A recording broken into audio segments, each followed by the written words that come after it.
What is up guys? Isang taon din ang nakalipas nang huli kami makapunta dito sa Amsterdam. At ngayon andito na nga na naman kami dahil birthday ni Mero na pamangkin naman ng misis ko. At dahil mamaya pa naman yung celebration, pupunta daw muna kami sa city para pumasyal. At ipapasyal nga kami ni Unad at ni Rose. Sila yung mga kamag-anak ni misis dito sa Amsterdam. Kasama na rin yung dalawang anak nila na si Noah at si Faith. Yung mga sasakyan pala pinarada na lang namin malapit doon sa station ng train kung saan kami sumakay. Dahil sobrang mahal daw ang bayad ng parking doon sa city ng Amsterdam. At tingnan nyo naman guys, sobrang taas ng escalator dito. Ibig sabihin, sobrang lalim ng kinakatayuan namin dito mula sa ibabaw ng lupa. At dito naman sa gilid ng escalator, may mga nakadisplay na iba't ibang bagay. Sobrang gaganda at sobrang antik na mga kagamitan. At ito daw pala yung mga bagay na nahukay dito nung ginagawa itong station ng train. Kita nyo naman guys, si tsura pa lang mula pa talaga nung unang panahon. Ang galing ng idea nila dito pa lang tourist attraction na. Yun may mga buto pa nga ng mga hayop. Yun guys, andito na kami sa city pero ibang side yung napuntahan namin. At hindi ito yung side kung nasaan yung red light district. Sa mga hindi nakakaalam, ang red light district ang isa sa pinakamagandang tourist destination dito sa Amsterdam. Kaso hindi kami makakapunta dun ngayon. Naibidyo ko na naman yun nung last time na nagpunta kami dito. At sayang nga dahil hindi ko pa rin napapasok yung magagandang pasukan doon. Sa mga may alam at nakapunta na doon, alam nyo na yung ibig kong sabihin. Kahit ilang beses na ako nakapunta dito, nagagandahan pa din talaga ako sa city ng Amsterdam. At dito nga sa gitna, maraming mga kalapate na para ka ding nasa Italy.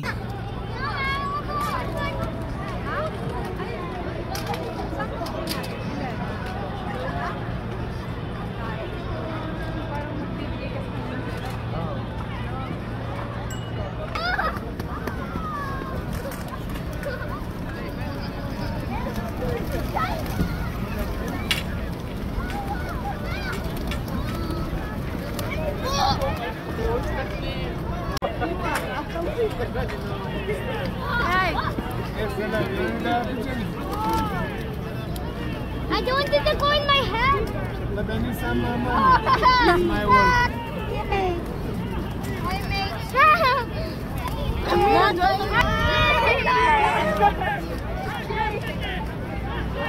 Wait!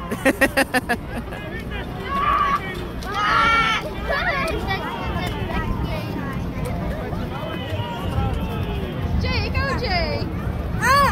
At pagkatapos nga namin sa city, meron kami pinuntahang isang event kung saan pwede ka daw kumuha ng tulips ng libre lang. Ginagawa daw ito taon-taon bilang paghahanda ng padating na spring season. At tamang-tama naman na nandito kami at ngayong araw ito ginaganap. Sobrang daming tao dito ngayon guys. Yung iba nakakuha na at marami pa rin ang hindi.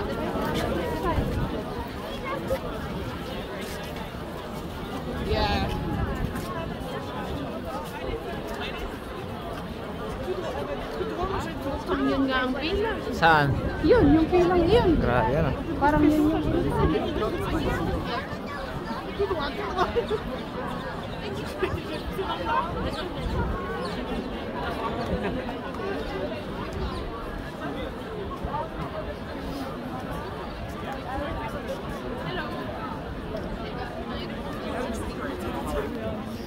naman.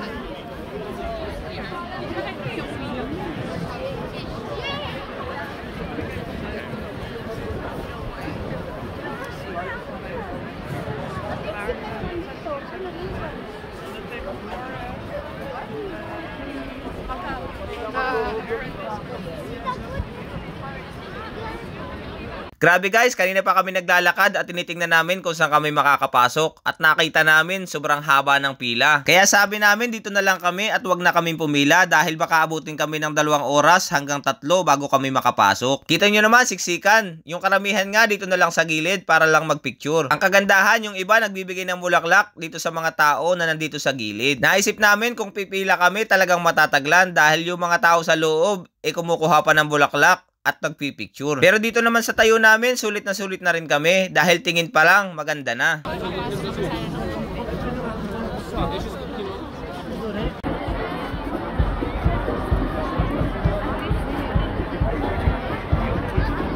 So paano guys, hanggang dito na lang. Kung nagustuhan nyo yung video ko, makikilike and share naman. At maraming salamat sa panonood. Hanggang sa muli.